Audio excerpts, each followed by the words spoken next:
Hello everyone, this is Professor Reha back with the next part of the Grim Dawn walkthrough with an Improv Soldier Arcanist. Now, at this particular point, we're going to start seeing a bit of an interesting change. Up until now, we've been seeing large swarms of enemies with a couple of tough enemies interspersed, mostly the Arcovian undead and the bee population. At this particular point, we're going to be seeing medium-sized groups of fairly average difficulty. Let me move this out of my way really quick. Average difficulty enemies. Like these guys, they aren't necessarily fodder. My build is just doing really well so far, so that's why they don't necessarily last quite as long as you would expect, but these aren't weak enemies by any stretch of the imagination. They do fairly well for themselves, at least compared to previous enemies that we've seen before. This used to be quite a power spike for me back in the day, when I had less of an idea of what I was doing, because these guys can hit hard if you're not prepared, but once you figure out roughly how the game works, there's really not as much of a problem. So, at this point, you'll see me breeze through them, but do not necessarily underestimate them. A lot of them carry shields, which means some of your attacks will be, some of your regular attacks will be blocked. My build happens to mostly use abilities, so this is less of a problem for me. Also, at this particular point, this also marks an interesting point where we're transitioning away from, this is what the game is supposed to mark as a transitioning away from the primary antagonists being the Ethereals and switching to the Chthonian cult as the primary antagonists of the game. Which, okay, is fair, but you still see Ethereals in decent enough numbers where maintaining at least a moderate elemental and aether resistance is important. As I've stated before, you don't, stop seeing Ethereals. You don't stop taking elemental damage, it just becomes less frequent, same with the ethereal damage. Actually, after our brief foray into Arcovia, with the primarily vitality and elemental damage, and the aether damage kind of dropped off, you don't really see a lot of aether damage in the Arcovian Undercity. We're now going to be seeing kind of an interchange between chaos and vitality and poison, and elemental and aether damage, so you'll be seeing one or the other in most situations. So do keep that in mind. Let me see. So what we will now do is run through all of this. Oh, no. This is a very small area. I mean, the reason why is, again, because this is supposed to represent something of a somewhat... It's supposed to kind of be a power spike for newer players. It's supposed to be kind of power spike in general, introducing stronger grunt-type enemies, or at least more durable ones. Again, my build is just unusually good at killing them. If you're any kind of auto-attack focused build, like I'm kind of splashing into, then yeah, you would probably have a bit of a harder time with this group. Also, the fact that they self-heal for quite a large amounts. You can see some of these guys, if I didn't have such a powerful dot on my Alexa's Flash Freeze, they would be healing a majority of the damage I'd be doing back to them. You can see it activating occasionally. It's very interesting, but it is supposed to represent... Oh, he does a huge amount of damage. He does more damage than I was expecting. But yeah, this is supposed to be more difficult than anything you've experienced thus far. This is going to be ugly now, because I don't have Minhir's Will on. You're just confused. You can't freeze. I didn't think I'd froze you before, but I had to double check. Alright, that's for pets, so I don't care.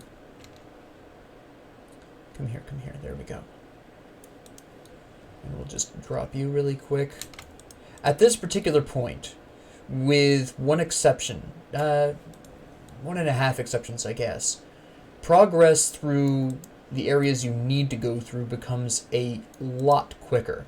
Because at this particular junction, you will see a lot more larger groups of enemies of a decent power strength, but by this time you should also have one, maybe two really good AoE abilities.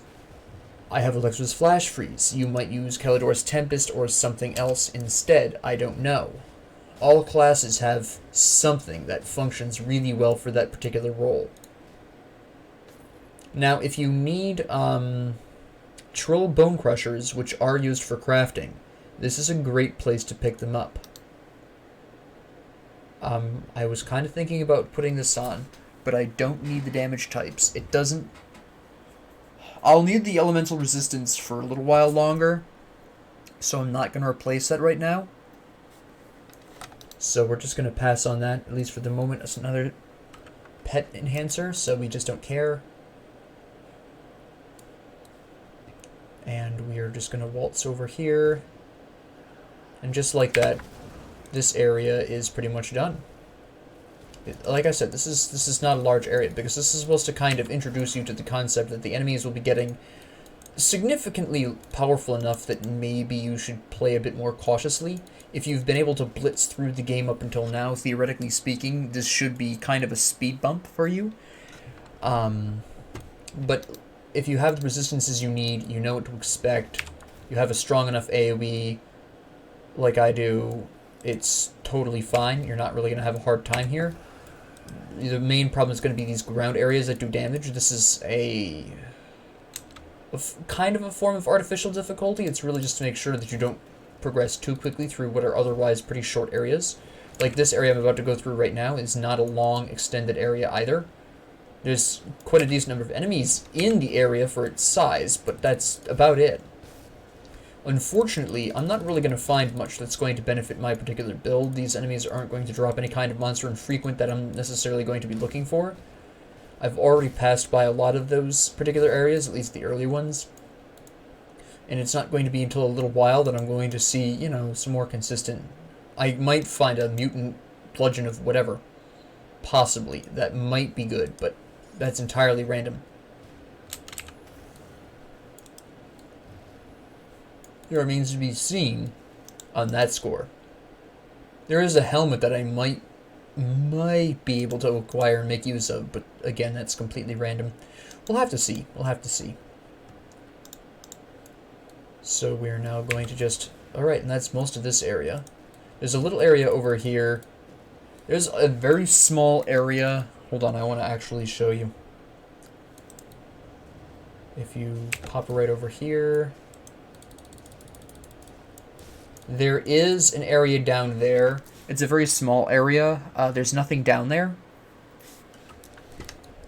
At least not at this time. We'll eventually have access to that place. Well, there's a locked area down over here that we'll eventually be going to. The mine sealed by the Black Legion. We don't need to worry about that right now. That's something that we'll deal with in time. That takes a little bit of effort. And right now we have other things we can deal with. So right now we just basically got to whack our way to Homestead. Now, I'm going to mention this now, but the guy we took to look, the guy who offered us the quest to find his sister, Dahlia, her body is somewhere in here. She is dead. Spoiler alert, I guess, although by this point you're not really here for the story. And besides, the story is mostly told through little documents anyways. Kind of Dark Souls style storytelling in this game. Anyways, back to the main point. She's already dead, and while you may be tempted to tell him right away, to rift back and tell him that his sister is dead, don't do it. Wait until after you get to Homestead, because at that point you will get Homestead reputation points for free. Now, again, yes, you don't normally necessarily need to rush reputation points, but there is one specific situation in which you will actually want to, at least temporarily, try your best to rush rep points for Homestead. And I'll explain that concept once I get there, but for a very brief period of time up to a point, you do want to be gaining reputation with Homestead. You want to get to at least respected with Homestead in as short a time as possible, ideally before you leave to head north into Cultist lands. Ideally. Not strictly necessary, you can do it afterwards, but it just makes life a little bit easier if you do it beforehand. Like I said, I'll explain that when I get there. I'm not going to find much that's going to be useful here. A lot of this is going to be increasing vitality damage, bleeding damage, things I don't do. And considering their weapons, I'm not going to necessarily want to equip them for any other reason. Don't need that either. Bleeding resistance is not something I often use. Bugs sometimes deal that damage. I know trogs do. The cultists sometimes do, but it's never a primary damage type, with the exception of certain heroes and bosses. But for common enemies, it's never something you see heavily used by, your run-of-the-mill enemies. It's if anything, a secondary damage output of them, so don't worry too much about bleeding resistance for the most part. Like I said, there are a couple of very specific scenarios in which it does really help. A couple of very specific heroes, bosses, etc. who do a large quantity of bleeding damage, which is part of what makes them dangerous, is because normally you could safely kind of have bleeding as a second thought. The rest of the resistances fade in and out in terms of usefulness throughout the story, but bleeding is just this kind of thing that it's nice to have, but you don't necessarily need it until you get into that one situation where you actually really need it. It happens. I've had it happen several times. And always when I least expect it.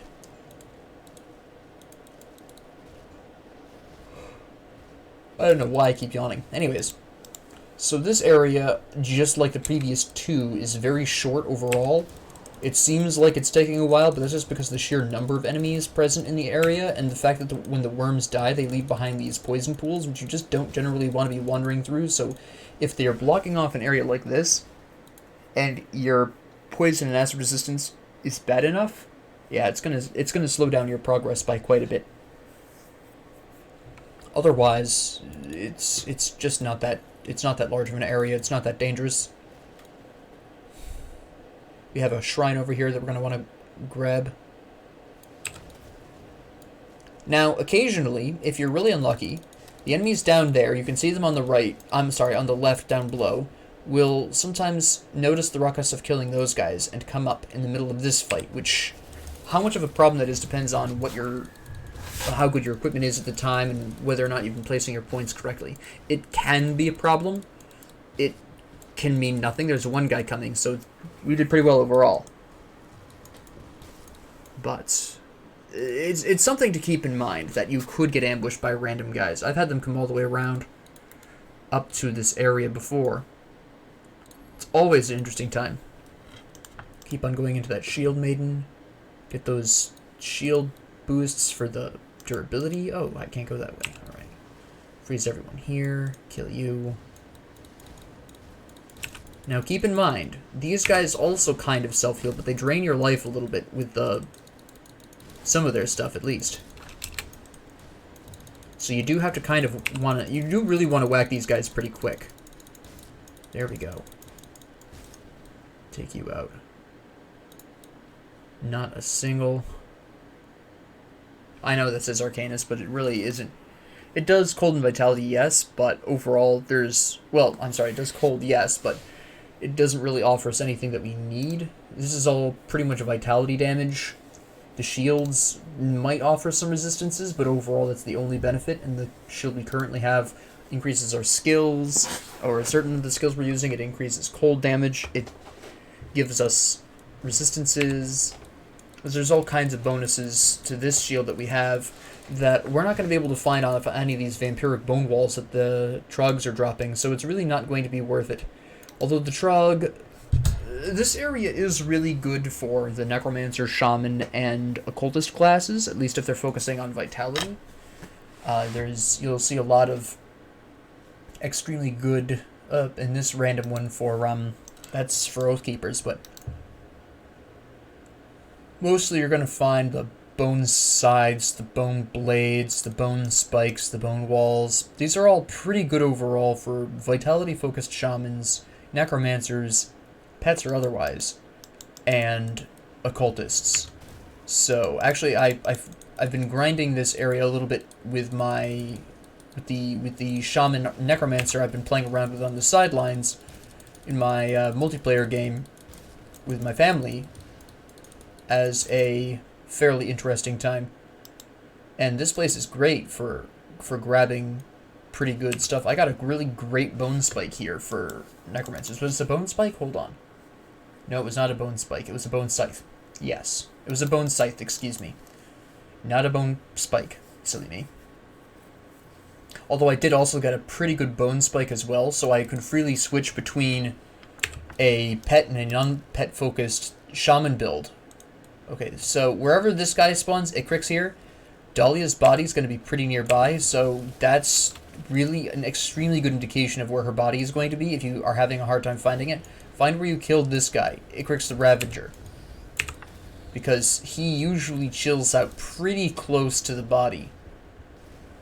So wherever he is, you can bet your bottom dollar her body's nearby. Is that it right there? Yeah, that's it right there. I just grabbed that because I had the opportunity. I needed my Menhir's Will to come back online, and he was going to kill me if I didn't wait.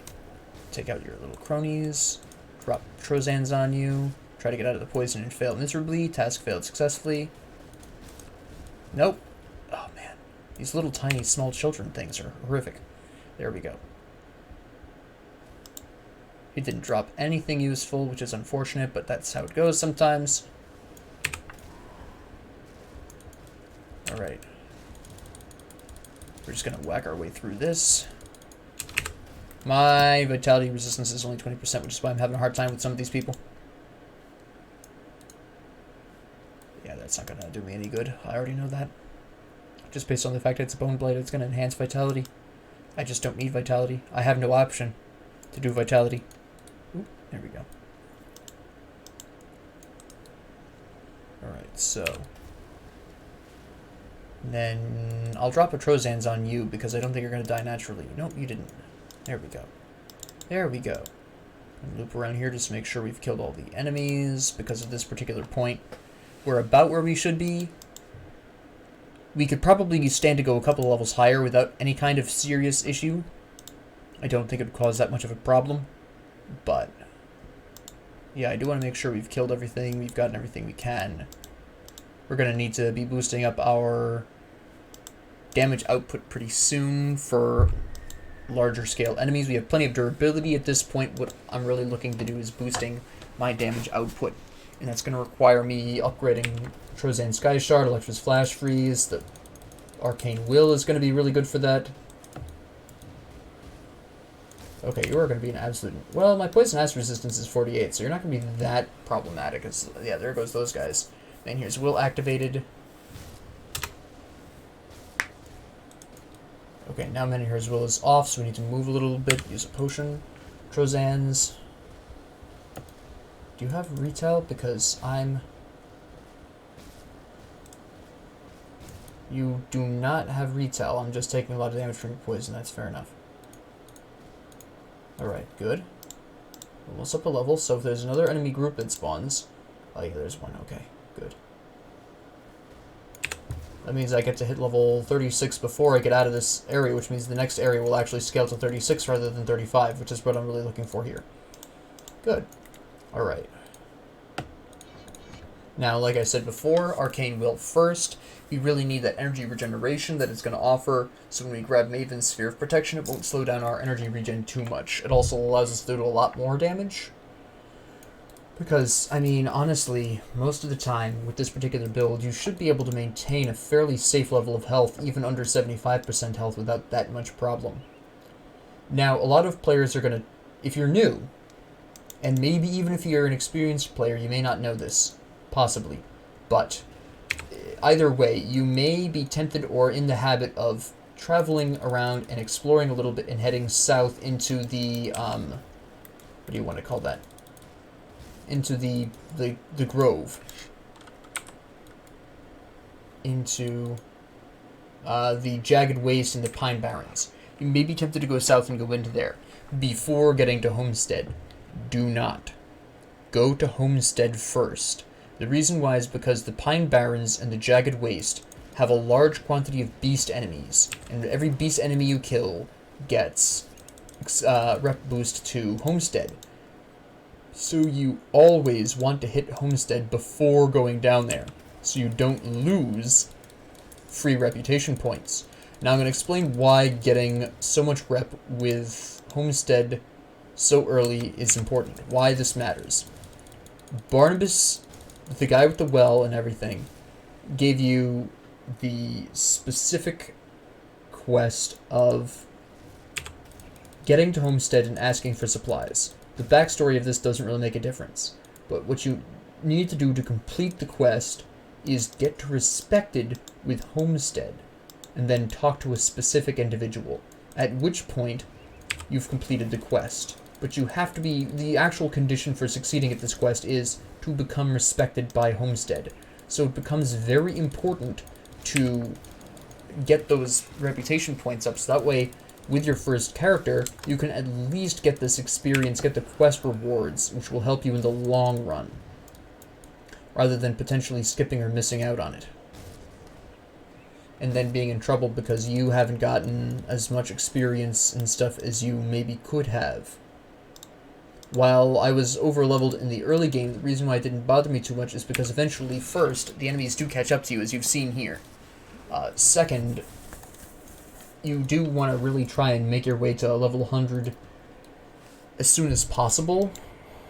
Ideally, you want to hit level 100. In a perfect world, you hit level 100 before you finish Ultimate after going through all 3 difficulty modes, but that's not necessarily guaranteed. It can be difficult depending on how you're playing, what your methods are, etc. Now, I can't guarantee that this character will hit 100, but we're going to definitely make the game attempt to do so. You just see Arcane Will activating in the background. Now, the interesting thing about Arcane Will is that it will pretty much stay active for as long as you're under 75%, because quite frankly, it has a 6-second cooldown. It just activated again. It does have a brief 6-second cooldown, yes, but it's, like I said, it's very brief. And you can see it staying alive right now. It's that little bald fist there with the blue background, in the left, on right above my health bar. You can see that it's, there it goes. I just went over 100 to health, so it back down it goes. And boom, and now it's on cooldown.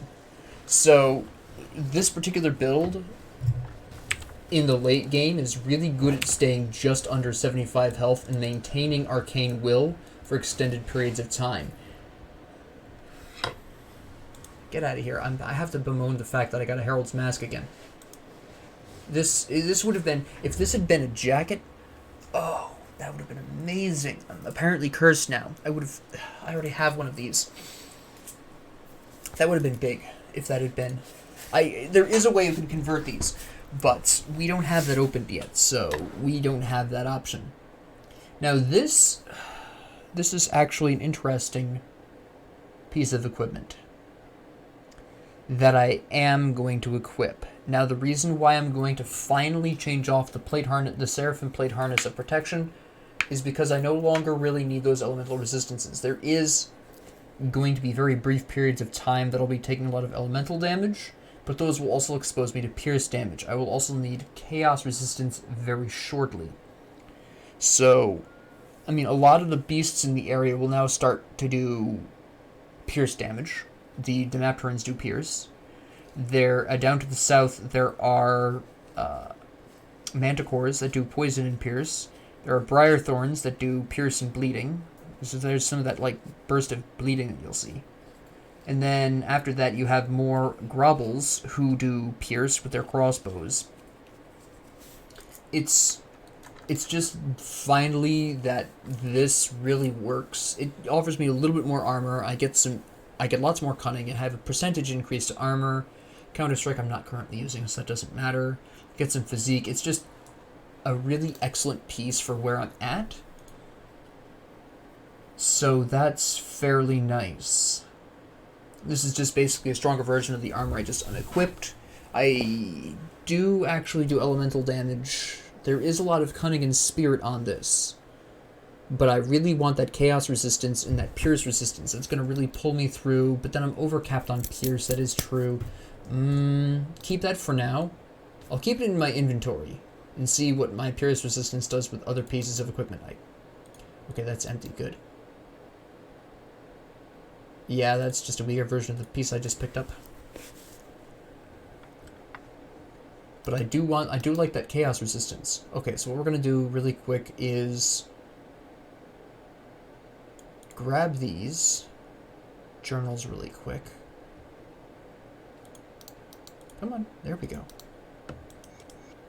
Read these for a decent boost in experience. Then we're going to talk to this guy down here. Now, also, do I have space for it? Yeah. Also you. If you spared him before, you get free experience here. So that's pretty nice. You get Homestead Reputation, which is also pretty nice. He does sell some quasi-interesting things. He sells a very specific selection of items. Again, generally speaking, until you hit it roughly level 50, you're really not going to see necessarily anything particularly useful. So, ignore him for now, really. Basically, there's no real point. Smuggler's Pass, gotta go tell Ulgrim. This is not where I want to be. It's actually Dead Man's Gulch. I'm sorry. Brain cramp. Here we go. Here we go.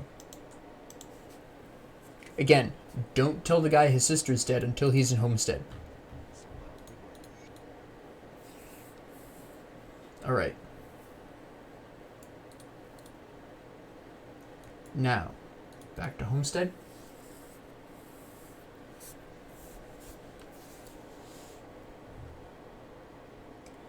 And tell him that his sister's dead now. Good.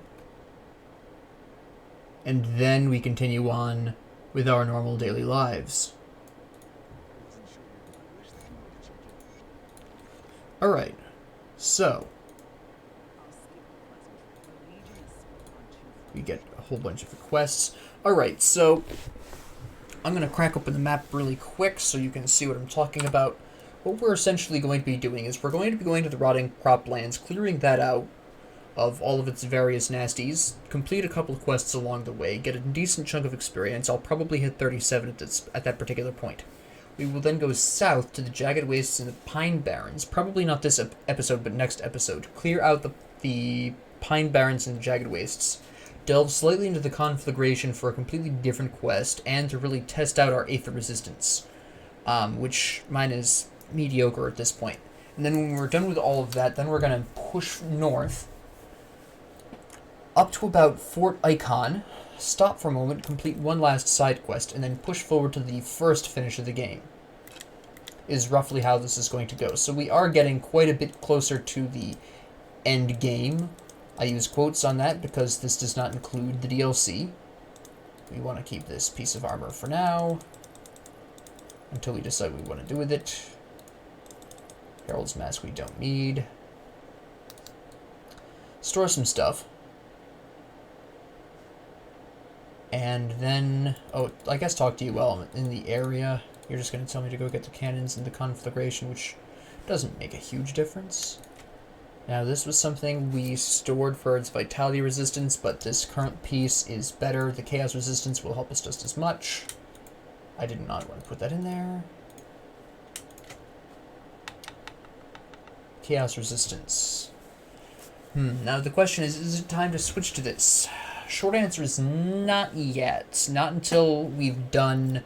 I'll probably switch to this at the end of the next episode, when I'm actually going to be coming up against the Chthonian cult, is when I'll want to switch that over. Alright, so we can sell this chest piece, because we've now gotten a better chest piece that does functionally the same thing, if not exactly the same thing. Hello. There we go. Now, this is a fairly interesting area, because this is going to be an absolutely stupid amount of really weak enemies. Like, weaker than you're used to, actually. They're just so weak. Alexa's Flash Freeze will take care of most of these dweebs. And then we're just going to come over here, and you're going to really see what I'm talking about. If these guys would get out of my way. Look at that, my passive attack mostly killed it. It killed the little guys. It's just... boom. So, yeah, even though this area is huge, like, half of it's so easy to get through. There's a random boss here, but that works. Then here's Will is up. Arcane Will activated. Take extra damage. There we go. Nice. Clean. Yeah, this is all coming together quite nicely. Just blast you. You can get a lot of experience here very quickly, but I wouldn't necessarily recommend it for grinding because unfortunately the enemies are, even though the enemies are plentiful, they're so weak that generally speaking you're not going to get that much experience off of them. Up to a point anyways. I mean, look at... It's just... I'm trying to describe... But there's, you can see it. They're just terrible. I mean, the piercing damage is something of a threat. A large quantity of those, if you don't have an AoE attack, a large amount of the little tiny guys can kill you if you don't have any kind of effective AoE. Just because their pierce damage will get you. But it's just not... I just die so quickly. Like most bugs.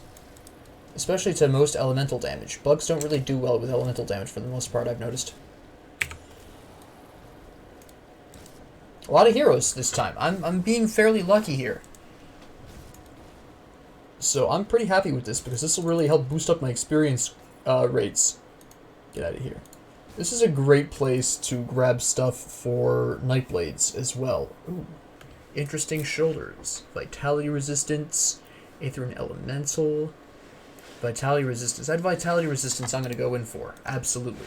I really need that. While the old armor did offer me elemental and aether resistance, and there will be a brief moment where I'll use that, my aether resistance is still over 50. Well, with the exception of lightning, my elemental resistances are okay. My fire resistance is a little low. It's only at like 30, it's 35%, so it's not that great. But my cold resistance is pretty nice, but that's mostly my shield. So... we can afford to make that swap. It offers better physical armor, which is going to be helpful against the Dermapterans, because the only primary other damage type they do, other than Pierce, is physical. So, it'll help at least against these. It'll also help against the beasts in the Pine Barrens and the Jagged Wastes, who do a decent amount of physical damage. So overall, even though we lose the Aether resistance, we'll have a bit of a small problem with the ethereals that'll pop in and out. Overall, it's just more worth it to have the benefits of that chaos resistance, the benefits of the it's the vitality, not chaos. The benefits of the higher armor. The damage, I mean, it's one element for another, so that doesn't really make a difference. Go ahead and read this, it doesn't make a difference, except it gives you a little bit of experience, which is fine. Come on, there we go. So, that's really where we're standing here. That's why I decided to equip that. I just want the chaos resistance more than I need the aether and elemental at this point. We're really starting to veer away from consistent aether and elemental damage. With the exception of the conflagration, we're going to have a very brief foray into that, and we can just make a Spirit Bane ointment. Actually, we'll probably almost guaranteed want to make one, because the boss of the conflagration is pretty difficult. And for those of you experienced players who are probably thinking I'm talking about Port Valberry, maybe. If you're thinking I'm talking about Port Valberry, no, I'm not. There's no way I'm going to go in there at level 36. Port Valberry is an incredibly difficult area. It's the most artificially difficult area in the game. I'm going to put it that way. So, yeah, you want to be prepared when you go in there, but there's not a whole lot you can do to prepare. Some Spirit Bane ointments, elemental resistance, aether resistance, physical resistance. That's all you can do, really. It's a very... well, I'm sorry, I almost forgot pierce resistance as well. I forgot how many people in there had guns. For whatever, projectile reasons.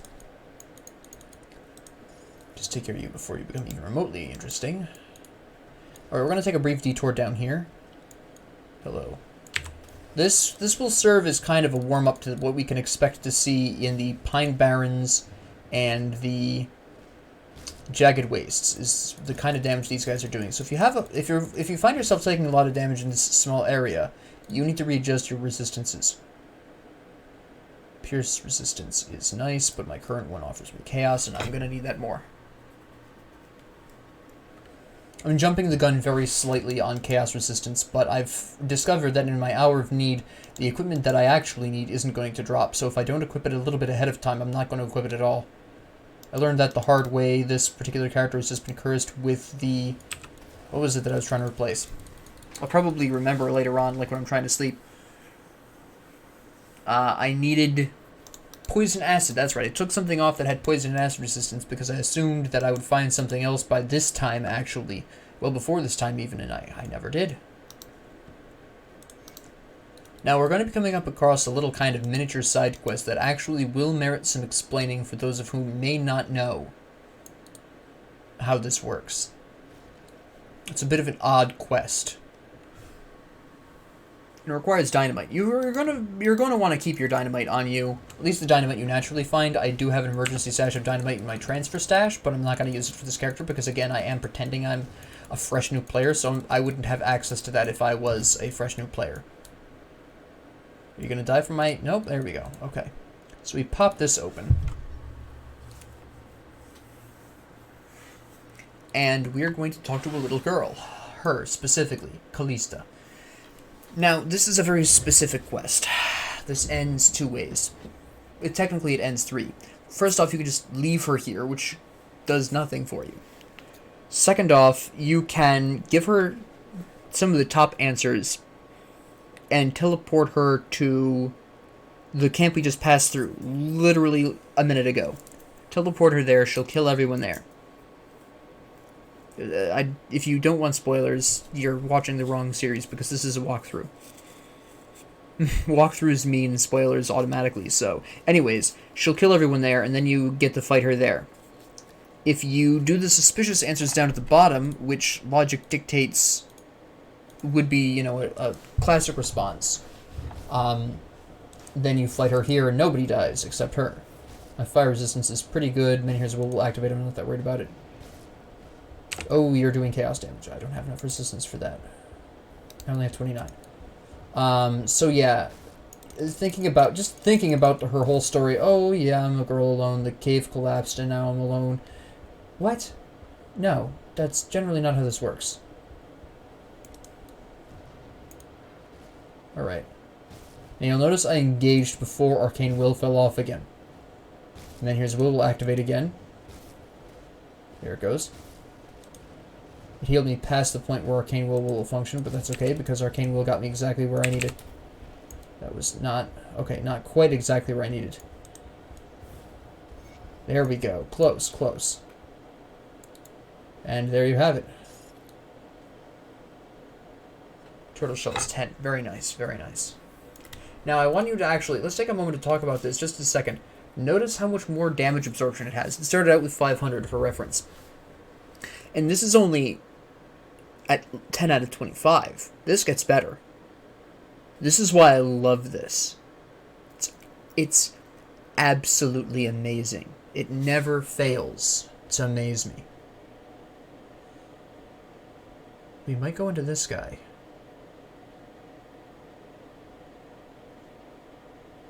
Okay. Yeah, I might grab him. No, I don't really need him. As nice as Targo the Builder is, I don't need him. Straight up. I need the green from the Lotus, but I don't need Targo. I don't need an individual white point. If perhaps I have spare constellation points when I get the constellations I want, maybe I'll put some in him. But I don't need him now. So now we'll just move on. We're going to head out the left and then kind of work our way back to the right.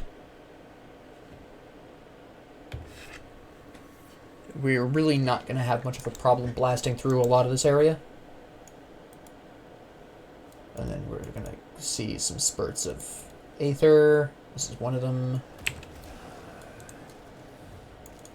They'll just kind of randomly intersperse themselves in and out. I'm going to hit level 37 well before I get back. I might even hit level 38 by the time I get back to Homestead. I just picked up something. I didn't get to see what it was. Hold on.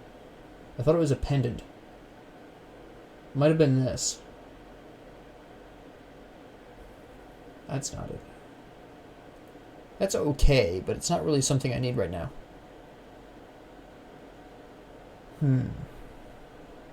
My current one is better.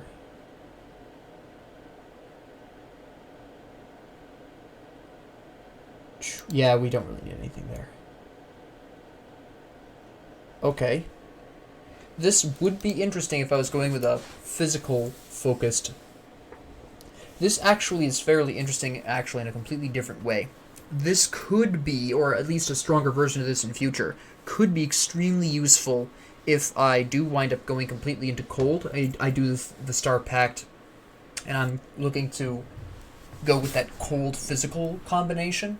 This would be good at reducing the aether damage I'm doing down out of Calidor's Tempest into physical damage. So there is that particular interesting point.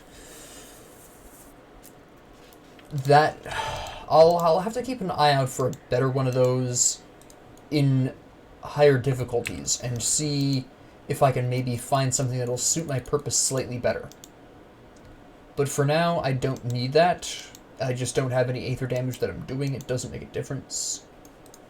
So we'll definitely have to see what's going on in terms of my equipment in Elite when I get here and in Ultimate when I get here. See where we're going. Nice. Alright. More Arcane Will for more damage boosts. This is pretty nice. We're actually going to go all the way back over here so I can finish exploring the rest of that area. You have to pay kind of attention to the area because there's some quests you can miss very easily if you aren't paying attention. You kick over some bodies, read some books. It's pretty important. There's also a shrine up over here too.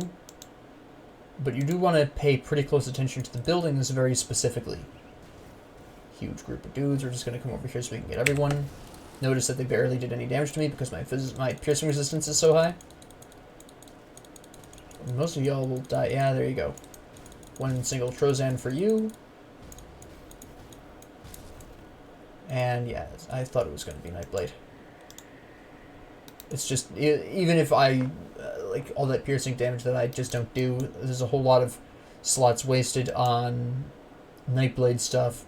Generally speaking, if a piece of equipment is designed specifically for a very specific class, or like one individual class, you're probably not going to be able to equip it because, not so much that you can't make use of it, but mostly because by the time you have equipped it for more than 2 seconds, you'll be replacing it with something that either is a broad purpose or just straight up suits your class better.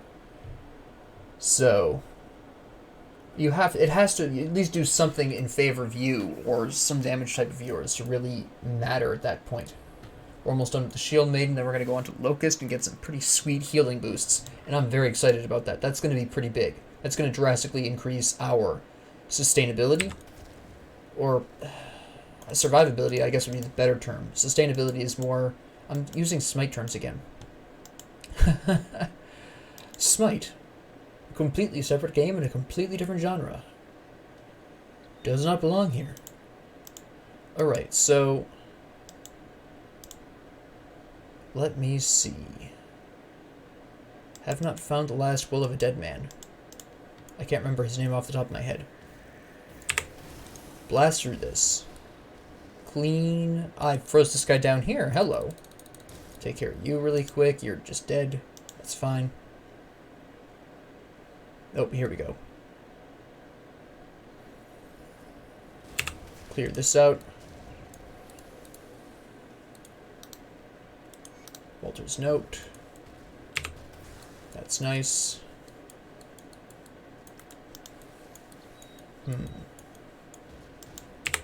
Get out of here. There we go. Come on. Boom. Alright.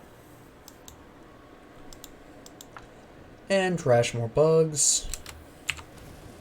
This is the house I'm looking for. Yeah, here it is. Okay. Is this it? Yes. That's what I'm looking for. That's what I was looking for.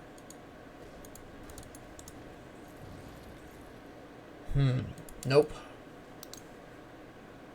Elemental resistance, I don't really need that. Not anymore. I'll need a broad general elemental resistance, but the pants that I currently have are just too significant right now. Too powerful for this point. They'll just die. I'll want to go over there just for the... boom, take out you. Take you out. They'll just chase me a little bit. I'll just throw Trozans there. There we go. Is there anyone over here? There should be enemies over here. Yeah. Alright, hiding out over there. Boom. I was hoping for something a bit more impressive than a Bulwark of Fortitude, but okay. So, we're halfway done with this area. Halfway is a slight stretch. We're about a third of the way done with this area. Gonna come down here, activate the rift. Take you out. Interrupt this giant fight. Boom. Kaboom. Another convenient facet. Everyone hates each other here. You're not the only enemy that everyone is trying to kill this time. There we go. And now we'll just waltz on through. There we go. Excellent. Progress is so smooth. There's Alexa's flash freeze. Get out of my way. There's a little area over here I want to go to. I'm stuck. And you're... Why am I stuck? That's strange, but okay. Sure. I've never had that problem here before. Not in this location anyways, but okay. Kick this over just in case it's useful. No. It's going to be a no. Now this is just a harpy ambush with some experience at the end. Or in the middle, if you're particularly vigorous enough in your attempts to open things. Boom. I mean, they're so weak. And freeze. There it is. Wald's note.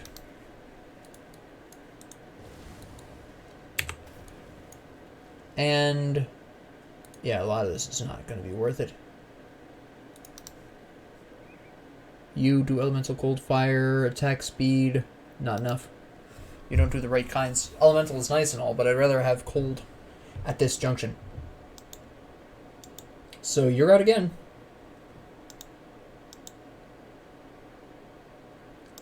So let me see here.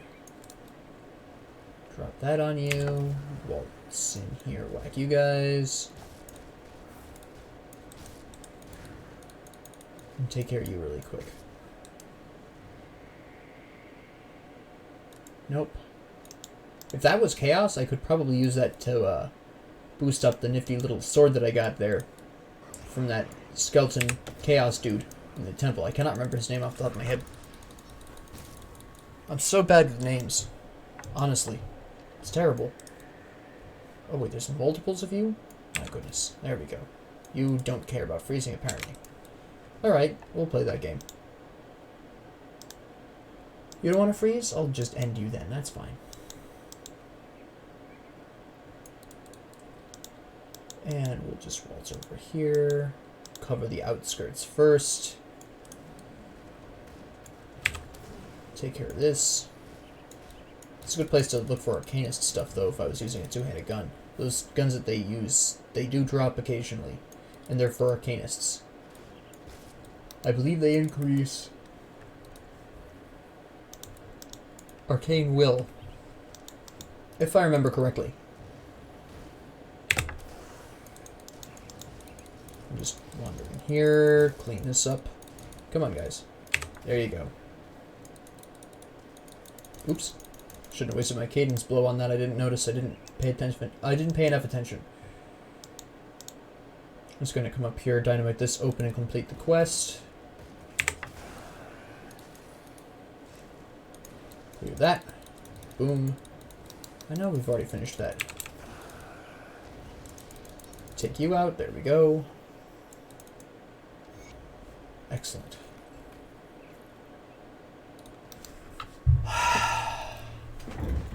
If I were using ranged weapons, this would be amazing. But I'm not. I'm not. It is a really nice gun, though. Now, if that was chaos again. Again, chaos would be okay. Now, this is interesting. Still not going to equip it because I don't have what I need there. That's pets, so we don't care. We can just wander in here and freeze everyone, I think. There's more guys out here than I thought. Alright. And everyone's dead. Nice. They dropped something. Hold on. I distinctly heard something drop. It was nothing useful. Never mind.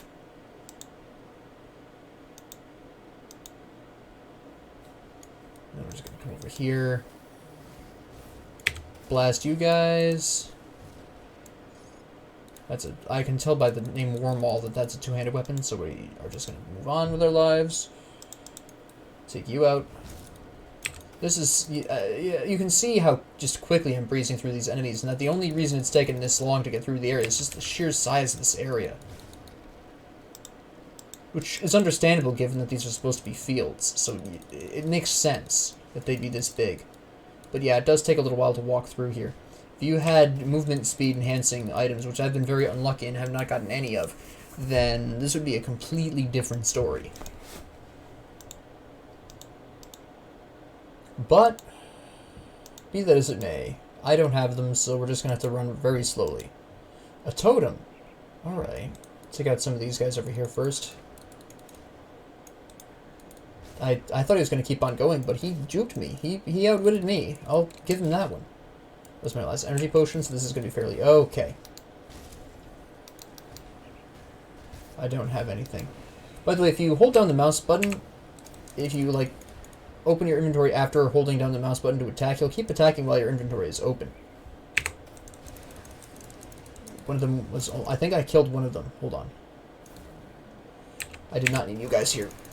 Thank you.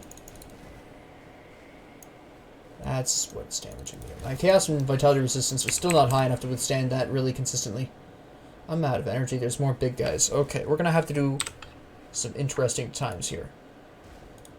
Just take the first rift you can get. I just happened to see the Smuggler's Pass, so I went for it. But we're now going to actually drop by Devil's Crossing. We're going to buy some more energy potions. Honestly, I should have done the smart thing and bought them beforehand, but I'm experienced enough at the game to be able to pull that stunt. That one where I juked around a little, very slightly. I think I had to juke one of those aether balls. I think that was what I was seeing. I juked by accident the sickle of consumption that somebody was throwing down on the floor. So that was nice. And I had to make sure that I had the time to get into the rift without getting killed.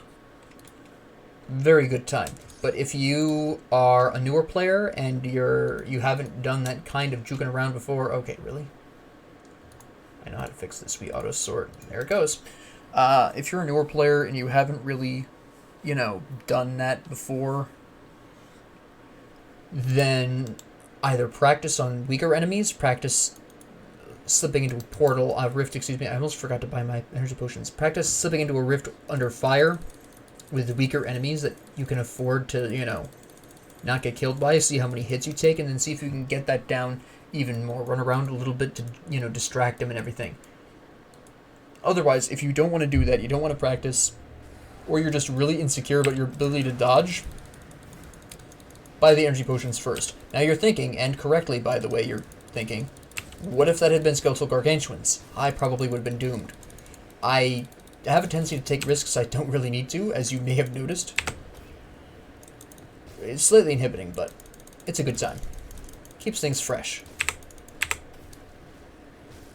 We're going to take out this guy first, before Cold Boy, because he's just going to take forever to take care of, because he is going to be ice resistant. You can tell by his name. So we'll just do it the old-fashioned way here. Fortunately, we both have pretty good cold resistance, so he's doing as little to me as I am to him.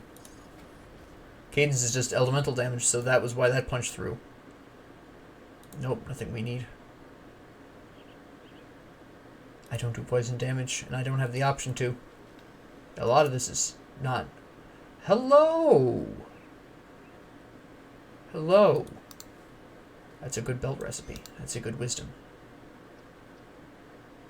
I don't really need this. Yes, it does increase shield damage. It does increase bleeding resistance. But like I said, bleeding resistance isn't something is usually not something you really need to put a lot of time into or a lot of resources into. The stat increases are nice, yes, but ultimately my inability or my reduced lockdown potential with the Brawler's Distinction is just way more important. That's Vitality and Chaos, and I don't do those. The Aether and Elemental Resistance are okay, but I need the Piercing Poison and Acid Resistance more. Villain's Cast just has too many resistances for me to just get rid of like that. That's interesting. That's interesting.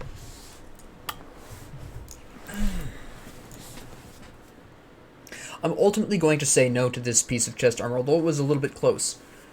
First, it has less armor, and I still need regular armor mounts at this point. I'm only level 37, so it's not really... I'm not at the point yet where I can prioritize resistance over armor. I still have to kind of consider both. I get a little less chaos resistance, but I still get some. I lose the pierce resistance I need now. For some elemental resistance, I don't really need now. And the bleeding resistance would be nice and everything, but ultimately, I don't see me keeping that long term anyways. Chaos resistance, that's really nice. Now these are better pants. Straight up better. I lose the vitality resistance, but I get chaos resistance almost as much. Much higher armor, increased stats across the board. The cunning is nice, the spirit is nice. I lose a little bit of flat health. I lose a little bit of offensive ability. But I get skill disruption protection as well. So these are actually much better pants than the Hermit's Leg Guards, even considering the ancient armor plate attached to them. It's just not even a competition. Chaos resistance here. It's lower, no pierce. Better stats, better armor. No, I still need that pierce resistance. Oh, wow. Oh. My word. Okay. I'm going to take this, and there's a couple of very extremely specific reasons why. Now, as amazing as the Brawler's Distinction is for a single player, eventually I can get the conversion to emulate that effect. This leaves me exposed for a brief amount of time, but the Arcanist's Badge of Supremacy offers me several very interesting options. First off, Pierce and Chaos Resistance. Pierce Resistance I need now. I intend on taking Kimmon's Chosen. I've made this decision. I was kind of mulling it over as I played through, considering I just got to Homestead, and I'm going to need to make that decision pretty soon. But I am going to take Kimmon's Chosen, which means my opposition will be Death's Vigil. They summon skeletal crossbowmen, who hit you with piercing. I'm going to need that pierce resistance. The chaos resistance, we've already discussed I need. It gets me increased energy regeneration. 4% experience gained is now something I don't mind having, because I'm no longer in danger of over-leveling quite as much. There's a small risk, but considering the size, either the areas are huge and the enemies are really weak, and it's not that big of a concern, or as you're seeing more frequently, the areas are slowly getting smaller and smaller, and blitzing through them really quickly is becoming less and less of a problem. Secondly, it is for my specific combination of classes, which is fairly cool. You don't see this very often. It increases Trozan's Sky Shard, which I already have a vested interest in utilizing. It increases Force Wave, which I can in fact combine with the eventual physical resistance reduction of Alexra's. Go into Force Wave and blitz this out here to get some great damage types in here, as well as a really nice stun for even more crowd control if I really wanted it.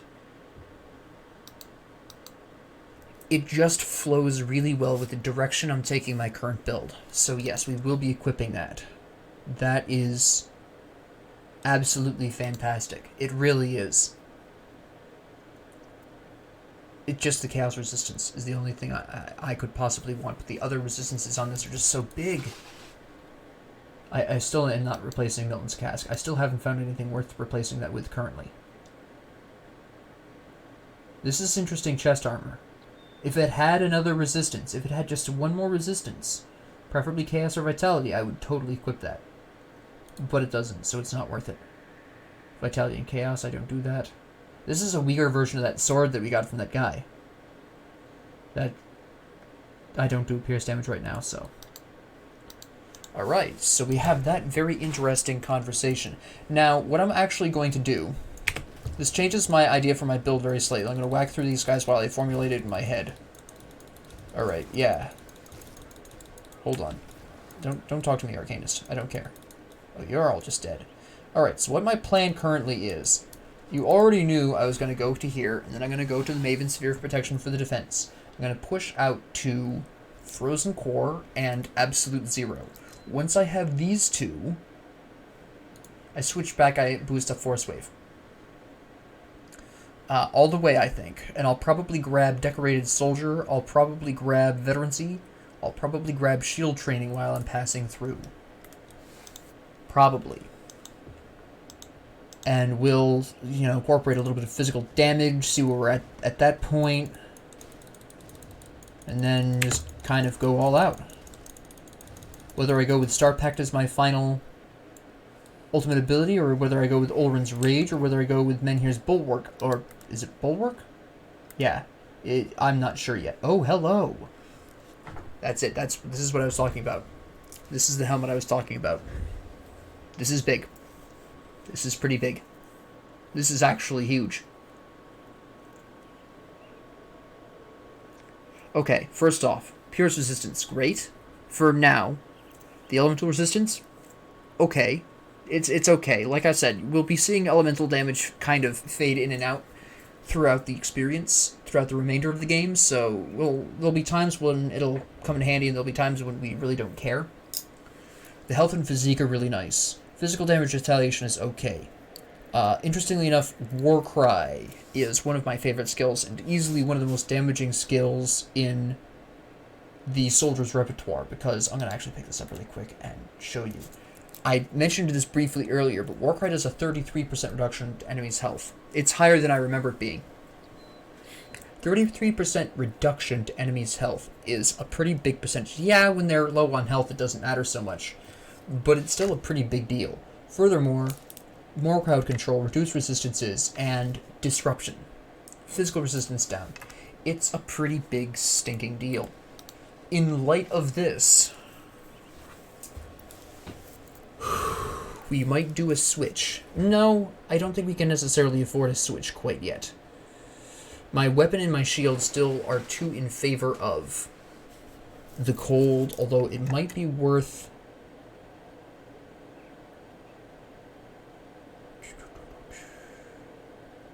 I'm not going to equip it right this second, but it is something I will be equipping at some point. Pierce and fire resistance? I don't need pierce resistance that much. I'm over-capped on that, actually. Actually, hold on. It occurs to me. Give me a hot second. Take care of you and your crows. Get you out of here. Come on. There we go. There's another one of you? Get out of here. That's already... I can already tell, yeah, that's pets. Wraithbound is always pets. I need to look at my storage. I think, potentially, I've got some stuff going on here. I think we can really get something going that could be quite effective.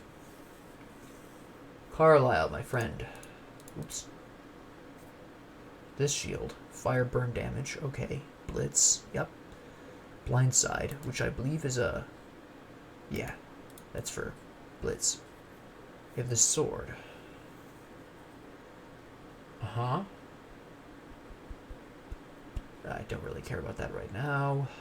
That could become potentially interesting. Definitely not putting that back on. Let's wait till we get this point.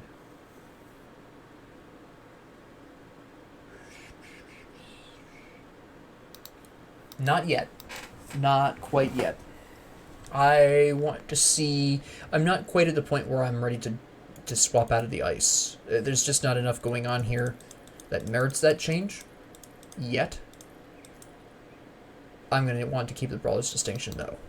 The Brawler's Distinction is really nice to keep kind of around in case things get really ugly. Like if I suddenly find myself dying a lot because I am getting rooted into the ground or whatever, that's fine. Even if you don't ever intend on using Brawler's Distinction with the character you're currently using, keep it. Brawler's Distinction is a timeless item. It's one of those few items that I will always say, look, if you have this and you're not using it, stash this. I actually should have put it in my transfer, but I can do off camera, whatever. But, oops, hello. But yeah, we can take the build at this point in a lot of different ways, just because of the really great equipment I've been getting. We could go with the physical damage, we can go cold and physical, we can go elemental and physical. at the end of the day, physical is definitely one of the directions we're taking the build. It's just a matter of what the secondary is. Is it elemental? Is it elemental with a cold focus? Is it elemental with a fire focus? Is it chaos? Chaos control? Like, we have options. We have lots of options. Really, at this particular point, another one of these, I'll have to do a side by side, but this one has better resistances. Poison and acid, which is actually huge. I'm actually going to equip this one now. For the poison and acid resistance, the elemental resistance, the Milton's cask has some bleeding resistance on it and aether resistance, but as we've already discussed, aether is falling off slightly. I'll see it in the short term, and then I'm really not going to save that consistently afterwards. So we can safely afford to do that, especially since we can amp it up with a spirit bound ointment or something. Spirit ward ointment? I can't remember. The potion that I've been using occasionally to boost my aether resistance. You know what I'm talking about.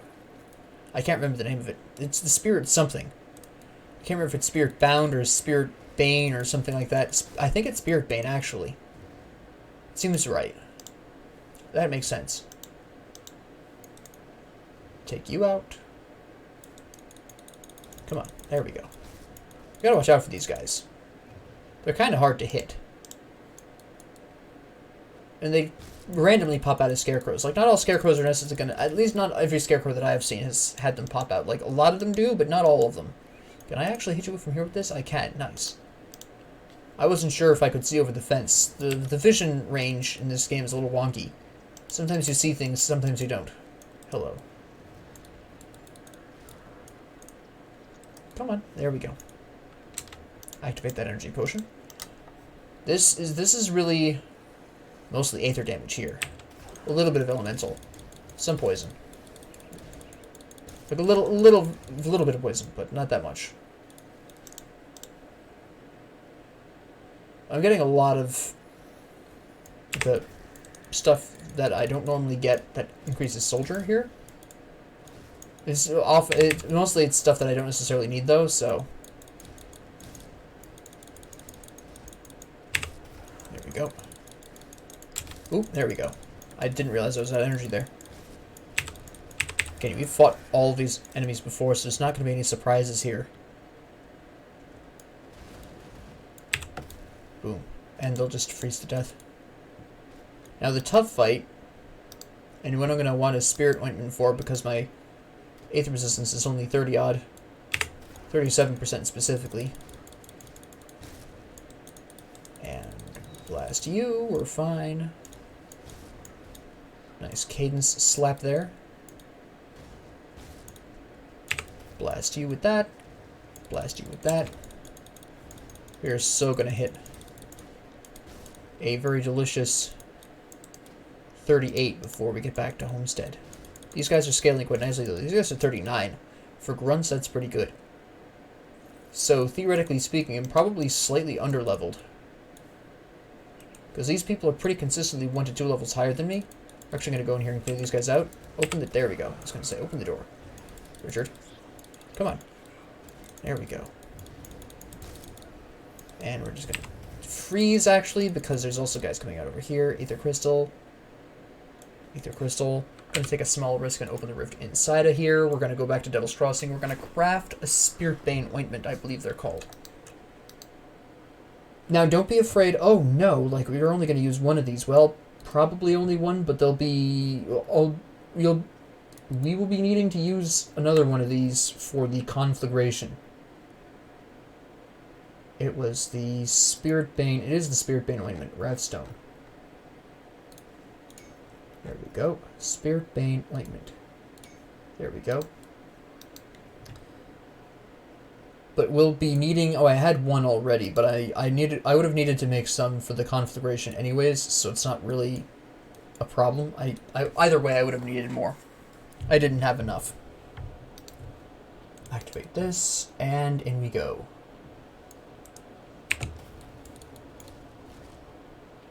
Alright, this is going to be a fairly interesting fight because of his really bizarre attacks. Yeah, that's going to be a small problem. This is the big attack. This is the attack you generally have to watch out for. That hurts. Even with my Aether resistance, that would still hit pretty hard. Activate Menhir's Will. I have Arcane Will on right now, so we're going to try and last through. Freeze. Health Potion. Energy Potion. Trozans. Menhir's Will just ran out, so we're going to play this a little safe. Dodge. Good. I want to see your shockwaves. Come on. Wave me. Wave me. Thank you. I ran right into one of those, but it's just one. Come here so I don't have to stand in your Aether effect. Thank you. Good enough, I think. Move. You're going to shockwave pretty soon. We need to dodge that. There it is. I got hit by the last two, but it's fine. Menhir's Will is back up, so we can actually probably finish him off in a straight fight now. Yeah, I didn't even have to activate Menhir's Will second time. That's nice. Very good. Did I get anything useful? No. And I don't use offhands, which is a shame. And no. I don't use any of those. They dropped less equipment than normal for me, so that was a pretty unlucky amount of drops for me. But I will. There's nothing useful in there either. I got really ripped off here. I got almost nothing. My goodness. Although I suppose, considering how awesome some of the helmets I've gotten have been, that kind of makes up for it. I'm pretty excited about the helmets. At this point, my next shield upgrade is really going to decide where the build goes next, because I have weapons and armor pieces that can take me in absolutely any other direction I care to go in. It's just a matter of what does the next shield do. That's really what's going to decide this. I got another Flesh Warped Cask. I never get this many, honestly. There was one character that got this many, but for the most part I usually get one or less. One or none. One or less. Stupid phrase. It's just zero. Moron. You can't get negative equipment. There we go. No, I just killed you. Silence, fool. Alright, so now we're going to go in and wipe out the Dermapteron Hive. I know this episode's a little long, I'm sorry. It's just the nature of this area. This was going to be a long episode regardless of what I did. I could have broken it up into two, but then the previous episode would have been too short. It would have been weird, so I just pressed on. I mean, these episodes tend to run over an hour for some reason anyways. I'm pretty sure it's just a me problem. I apologize if these are way too long, but nobody's actually mentioned, oh, this is way too long. I believe people kind of treat these as an event. It's like, okay, I can watch this, like, over the weekend or whatever. Which I'm glad. Like I said, I can never express my gratitude enough that people watch these. It just makes me so happy. It's incredible. Just as long as you come walking away with, like, oh, that's a cool piece. That's a cool wisdom. That's all I need. Walk away with a cool wisdom. I don't know everything about this game. I still am not 100% sure how the damage on shield training works. What I stated the last episode was just a theory of mine. It's just the best thing I got going for me. So, but, you know, eventually we'll figure it out. But I know most of the rest of what's going on here. I'm not even 100% sure anybody else knows exactly what the damage added to shield training does, because I could not find any answer online after I talked about it in that episode. Like, nobody knows anything about it. It's just, yeah, there's shield damage on shield training. We're not sure what it applies to, but here it is. Alright, cool. Bring me back when you find out. Or I'll run some experiments one day off camera. I mean, I have the cask. I just need to, at this point. I'll probably wait till I'm, like, over 50 or something. Or maybe I'll actually just wind up grabbing the combination of skills. I'm kind of leaning towards eventually grabbing shield training anyways. We're not going to go in there quite yet. I'm close enough to a level where I think by just exploring around, I can hit another level up. There should be enough enemies around for this. Grab you all up. And freeze. Hit you guys, because I think you're, yeah, bigger scarecrows. And then you're all gonna spaz out, and then you're gonna all link up and just be very messy and unpleasant. Can you not? You cannot, you are totally immune to Electro's Flash Freeze. Or something, I don't know, but it's, I'm calling BS on it. There we go. My goodness. Now, that is an interesting point that I do have to make. Even as painy as those Ethereal Wraith guys are, they do essentially double the amount of experience you're getting out of the Scarecrows. Make no mistake about that. So you get a huge amount of experience going through this area, which is why I've gone up 2 levels in this area, as opposed to, say, the 1 or 2 that I would go through in most areas. I'm sorry, the 1 or less. The 1 or none. I keep saying 1 or less. I don't know why. But yeah, you'll notice that I've gotten a lot more experience in this one. Part of this is the badge I just equipped that increases my experience gains by 4%. That's part of the story here. And that's a safe thing to equip now, because at this particular junction, it's a hero Ethereal Whisper. Okay. It's safe to equip that at this point, because as I pointed out earlier, these enemies are starting to range up to 2 levels higher than me, so I have the breathing room to get a little bit higher in level than I would normally be comfortable with. So I have the breathing room for this. Oh, by the way, here's the gun that's really good if you use 2-handed guns and you happen to be a Arcanist. This particular one, they're really designed ideally for necromancers. A necromancer Arcanist combination. There's the Righteous Fervor there. That I'm pretty sure is because the Eldritch keyword. Don't quote me on that, I'm not 100% sure. And then this is just for Demolitionist Inquisitors. Menhir's Wall, eh? I don't see Menhir on here. Although it is a really nice pair of shoes. Piercing resistance, I don't need the piercing resistance, I'm overcapped on that by 42%. Yeah, we're going to make this swap. It has higher armor, it gives me health, gives me defensive ability. It gives me fire resistance, which I kind of need.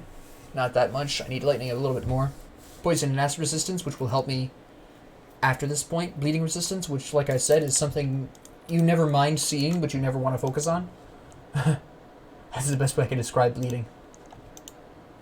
It's always something you like to see, but it's never something you're going to go out of your way to get. It's never that important. And we're so close to another level up. Look at that. Oh, here we go.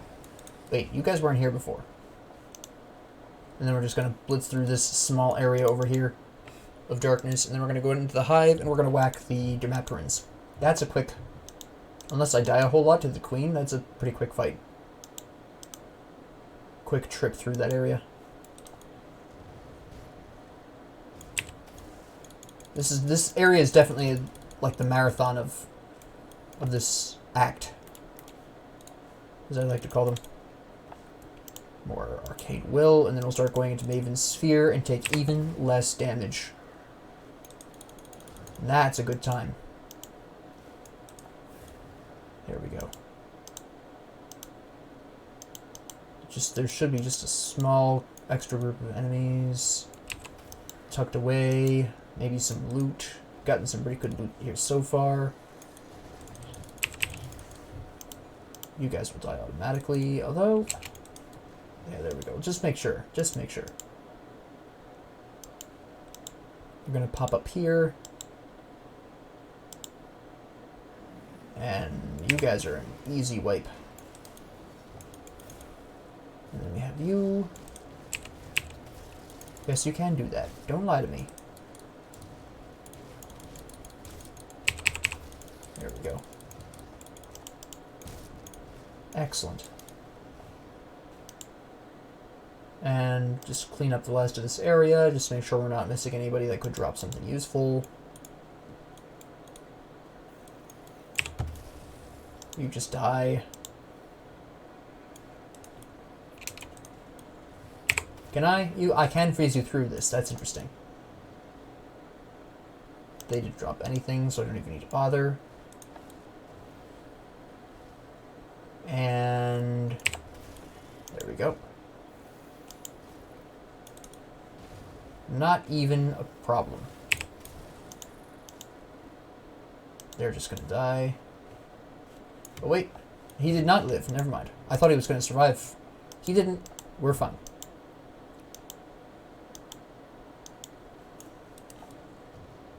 Alright. You'll come with me. Oh, there's two of you. Hold on. And you.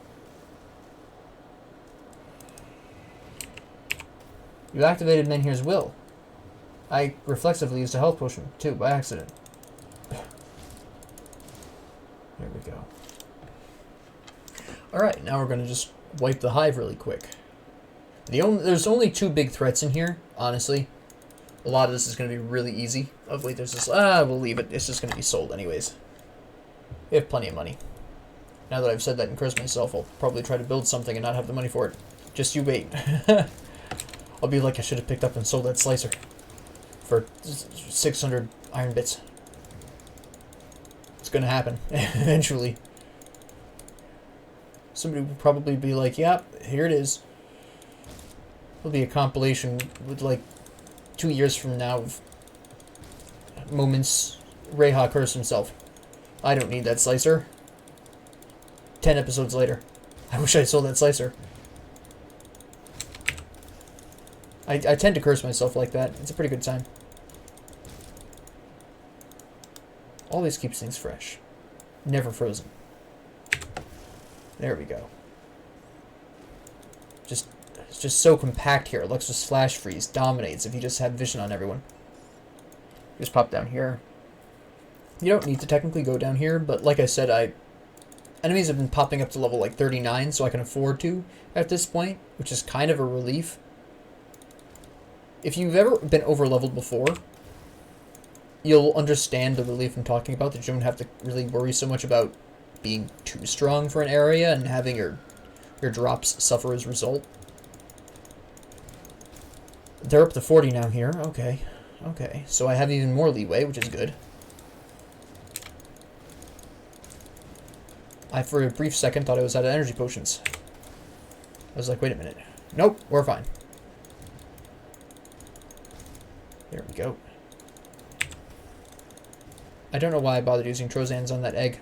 That was completely unnecessary. Ah, a slicer.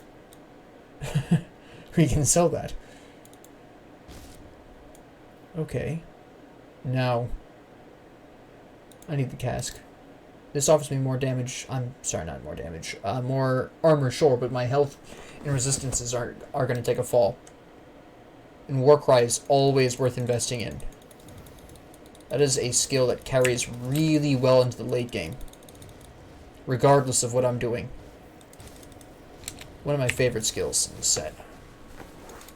I'm so used to it doing 20% of health, though, not 33%. Way back in the day. Way long ago.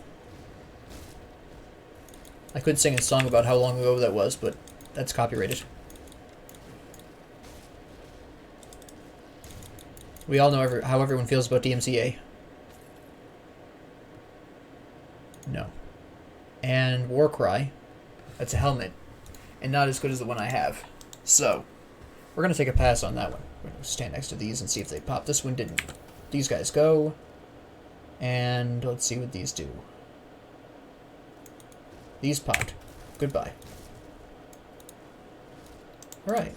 Ancient armor plate. Always nice. Just pop down here really quickly and see if there's anything we can grab here. Just some guys. Pop the eggs. If the eggs are inhabited with living children, they'll automatically pop when you get near them. Otherwise, you have to break them yourself. Just take care of you really quick. Nice killing yourself with my retail damage. That's fine. Thank you. It took me. That struggle was real. I don't know why it took me so long to pick that up, but okay. Now we're gonna just hit up one more area. Well, technically it's 2 in the hive, and then we're gonna go kill the queen. All right, so we're gonna come over here. These eggs are inhabited. Good. We'll let you come out of here. Draw in the big. Actually, can we go over here? Yeah, there we go. Drop some sky shards on you. Prep for these idiots. The children will kill themselves on my retail damage. That doesn't even matter. Pop those on you. Freeze you. Excellent. You can see where already once you get the build past a certain point, it's pretty tough for enemies to even come near you and have the ability to do decent damage to you. I am not out of energy. You're full of malarkey. You clearly used the skill right after I tried using it.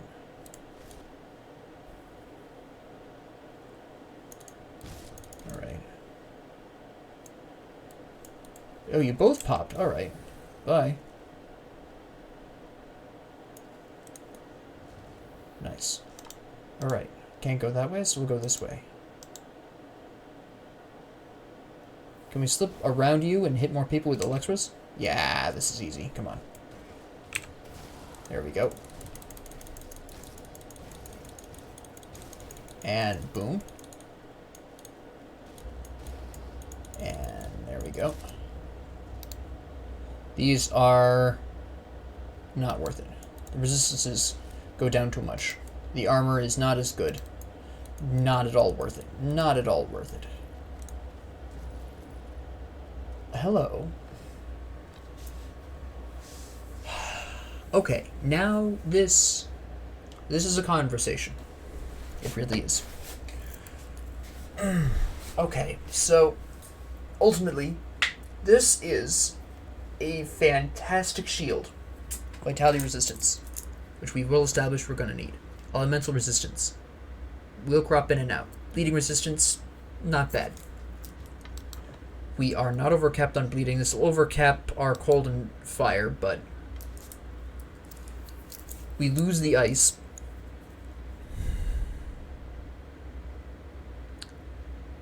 This is a question. We have so many options here that we could absolutely go into. So many different places we can go with this.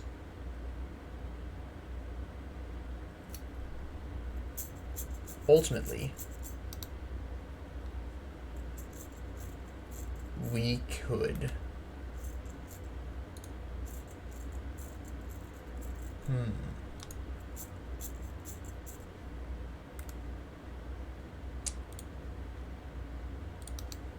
I lose the cold damage, but I can switch over very easily. Alternatively, Aether damage. I wonder if I'm... Let's have an interesting prototype idea here, shall we? Let's fool around with some skill points and some equipment. You know what? Actually, we'll do that next episode. This episode is pushing up an hour and a half right now.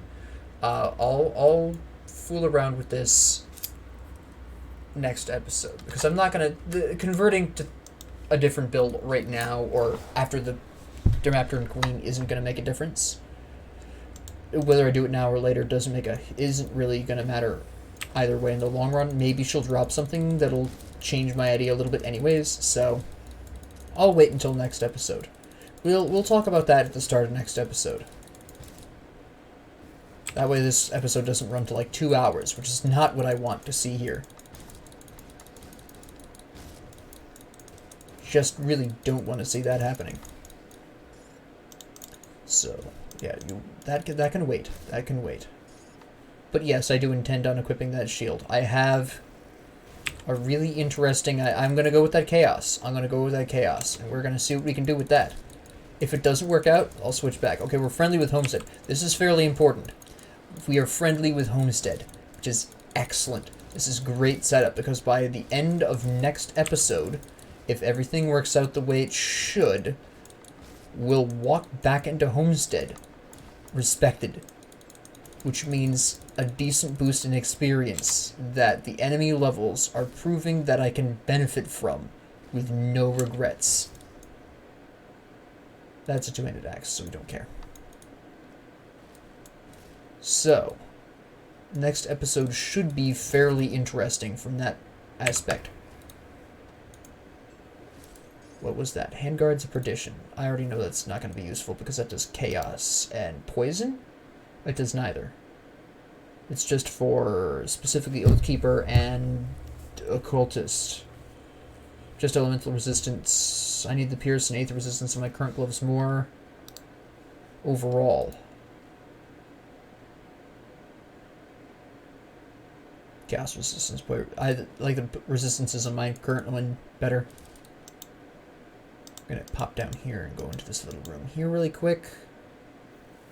Make sure there's no... Anyone gonna pop out of this? No. How about this one? Nope. Just freeze you all, drop some sky shards on you, and then we can pretty much just walk out of here fine. Or there's a little bonus area down here that has a shrine in it and a boss battle that we can take care of really quick. Is that a rock? Yeah, it is. Hold on. Kick this over. There we go. Elixir of Spirit, which I desperately need. I run out of those so badly. That'll start to change once I get Arcane Will up. That energy regeneration from that really helps with energy management.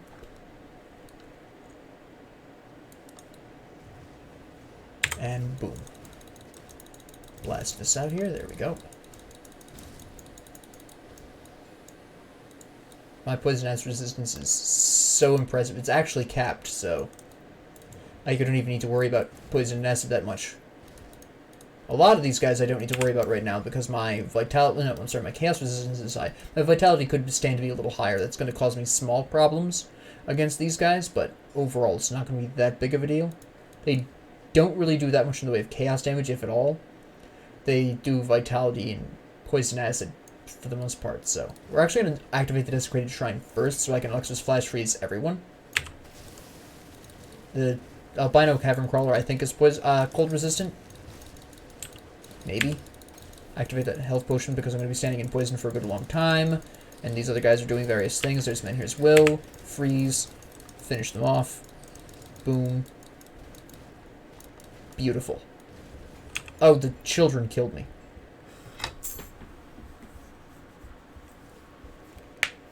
Okay, fair enough.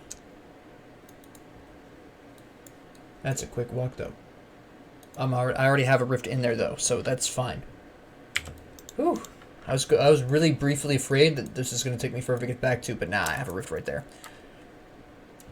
That was from when I was going to change up my equipment to the Chaos setup, but like I said, that can wait. I'm very excited to talk about that, though. Next episode will probably be shorter because the areas we'll be going through are much less smaller. This is the last big area we'll see in a very long time, at least until Malmoth. Malmoth is pretty big. Not the whole DLC, but just specifically the city itself, which is the final area of the first DLC, the Ashes of Malmoth DLC. Malmoth itself, the city, is pretty huge. So that is the next large area we'll be going through. Even the Necropolis, the endgame area, isn't that big compared to this, or compared to the fields. Aether Elemental Resistance, less armor, elemental damage is nice. Attribution requirements I dislike because it gets me the wrong idea on equipment, so no. None of this I do. Shoulders, resistances aren't good enough, it's just bleeding, which, as I stated before, is not important enough. Aether and Elemental, that's pretty good. Elemental resistance, bleeding resistance compared to Chaos and Pierce. I need the Chaos and Pierce right now. That might be useful in future. We finish off the Shield Maiden. We go into the Lotus next, which is big news. Big news. Now this boss is pretty hard, typically. He hits really hard most of the time. Now my physical resistance is really high, so that really is quite a big boon. My poison and acid resistance is really high, which is even bigger because he does really high amounts of that. Menhir's Will activates. Yep, there it goes. I'm going to be really honest, I don't think he can kill me. He is a spoof on Golem, if you're wondering. But I'm thinking he's not going to be able to kill me. I'll have to use a health potion, definitely, but yeah. If you don't have high poison acid resistance, this guy will absolutely obliterate you. Because he's got if you think you can, run off to a distance and throw something at him, he's got an even more dangerous projectile attack where he throws 3 extremely damaging poison and acid damage balls at you. I actually will I might throw this into my transfer for my multiplayer character, actually. That's really sweet for him. Pierce and Elemental Resistance. Pierce isn't good enough, but then I'm overcapped on Pierce anyways. So, yeah, actually, I'm going to make this switch. I'm going to equip this because right now I am doing elemental damage. And even if I switch over to a physical focused build, looking to get Warcry in there with Iskander's Elemental Exchange, I'm still going to be doing elemental damage. The physique and health are really nice. A little bit more important than plus 10 offensive ability. Fighting form I'm not using, so I don't care. Pierce resistance I am overcapped on, so the 9% is fine. I don't mind swapping the 10% Aether resistance for the 10% elemental resistance. It's not that big of a deal. Again, I can use Spirit Bane ointments for when I really need that Aether resistance, so it's a little bit harder to get elemental resistance up. If you're looking to only increase a specific resistance, then it's fine. But if you want to get all of your resistances up the same amount... Okay, this guy's a hero I didn't even realize. If you want to get all 3 of your elemental resistances up, you have to use 3 different ointments. That's very expensive. Especially if you don't succeed the first time. That's Cold Vitality. I don't do Vitality, and I have no option to do Vitality. My inventory is full. You've got to be kidding me, really? Alright, well, we'll just leave those there. Again, this episode is getting a little bit long in the tooth, so we're just going to move on with our lives. We're almost done, though. I promise you. We just have to whack our way past 1 or 2 more heroes and kill the Queen. Queen's a bit of an interesting fight, and I do want to talk about her. She's going to be a conversation, all by herself. She represents a huge level, not a level spike. She represents a huge difficulty spike. As weak, the problem here is partially the mentality you adapt as you're going through the fields. You've seen me breeze through majority of this location. I mean, the little tiny bugs killed me in the mountain deeps, but that's because I was kind of partly from that mentality. But you've seen me blow through a lot of these enemies. Like, I don't have a good metaphor for this, actually. But you've seen me breeze through here, just absolutely decimate everything that moved. And this creates a very dangerous mentality, especially for newer players, that they are way stronger than they actually are. And that the Queen will pose no challenge, and then she will slap you down. Oh my goodness, the first time I fought the Queen, I died like 7 times. It was bad. It was atrociously bad. And part of that is the mentality you form while you're going through the fields. This is, as I said before, the actual fields themselves are huge and a pain in the neck to traverse. But the enemies that dwell there are absolute weak sauce. So it's this really bizarre mentality you get. Oh, that's right. Throw that on the floor then. These pants are okay, but not strong enough. I need that chaos resistance. I need the armor more than I need the frozen core. That's for pets, so we don't care. Drop sky shards on you. And those guys will come over so I don't have to necessarily go down there. Excellent. Activate that health potion. Freeze everyone. Trozan you.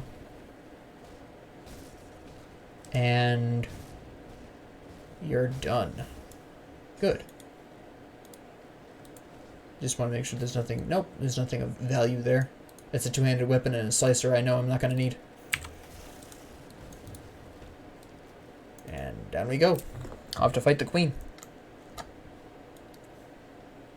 Alright, so... Whack you. There we go. Take care of you. Oh yeah. And toast you all. Excellent.